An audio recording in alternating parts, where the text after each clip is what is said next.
सुंदर नगर गांव में राजा अशोक राज्य करता था। उसकी लड़की का नाम सुमन था। सुमन बहुत सुंदर थी। एक दिन राजा अशोक ने पंडित को बुलाकर कहा, आप मेरी बेटी के लिए एक सुंदर, समझदार और ईमानदार राजकुमार की खोज कीजिए। पंडित जी बोलते हैं कि लेकिन राजकुमारी तो अभी भी शादी के लिए तैयार नहीं है। वो शादी नहीं करना चाहती है। इतने में ही राजकुमारी उधर आ जाती है और बोलती है कि पिताजी, मैंने कितनी बार कहा है कि मैं अपने मनपसंद लड़के से शादी करूंगी। आप क्यों नहीं समझ रहे हैं? अगर आप जोर जबरदस्ती करेंगे तो मैं घर छोड़ के चली जाऊंगी। राजा अशोक फिर भी नहीं मानते हैं और कहते हैं, पंडित जी, आप अपनी खोज जारी रखिए। इतना सुनते ही राजकुमारी को बहुत गुस्सा आया और वो अपने कमरे में चली जाती हैं। कुछ देर बाद जब सब ढूंढते हैं तो राजकुमारी नहीं मिलती है। राजा मंत्री को बुलाकर कहता है कि सब जगह राजकुमारी का फोटो लगवा दो। इधर राजकुमारी एक नदी के पास पहुंची, बोली, बहुत हुआ, अब हर चीज पर रोक टोक, बहुत जी उब गया है अब मेरा। अब मैं जिंदा नहीं रहना चाहती हूँ। राजकुमारी ने जैसे ही अपना पैर आगे बढ़ाया तभी पीछे से आवाज आया, रुक जाओ। राजकुमारी रुकी और देखा कि एक लड़का और एक लड़की पीछे खड़े थे। उन्होंने कहा, कौन हो आप और क्यों अपनी जान देना चाहती हो? तभी राजकुमारी ने सब बात उन दोनों को बताया और बोली, मैं सुंदर नगर राज्य की राजकुमारी हूँ। अब मैं जीना नहीं चाहती हूँ।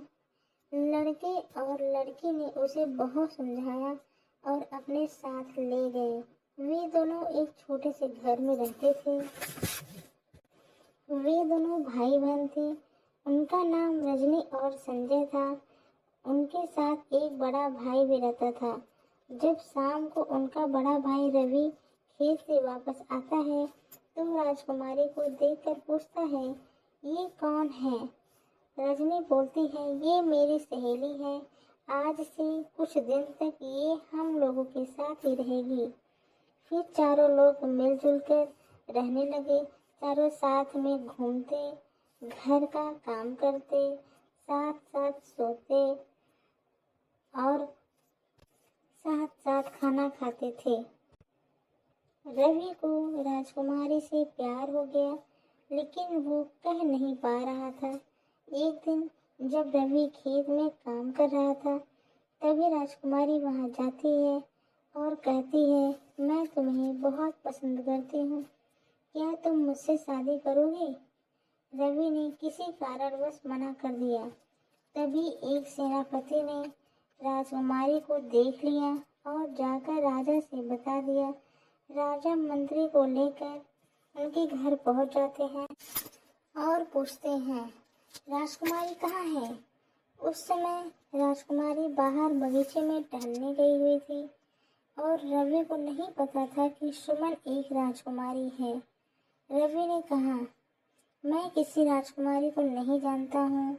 आप किस राजकुमारी की बात कर रहे हैं? राजा ने कहा, मंत्री, इन तीनों लोगों को पकड़ लो। मंत्री ने तीनों लोग को पकड़ लिया और ले जाकर जेल में डाल दिया। यह बात जब राजकुमारी को पता चला तो वह दौड़ते हुए राजमहल पहुंची और सब सच्चाई बताया और बोला कि पिताजी, आज इन्हीं लोगों की वजह से मैं जिंदा हूँ। राजा अशोक ने तीनों को छोड़ दिया और राजकुमारी से माफी मांगी। तभी राजकुमारी ने कहा, पिताजी, मैं रवि को बहुत पसंद करती हूँ और उससे ही शादी करना चाहती हूँ।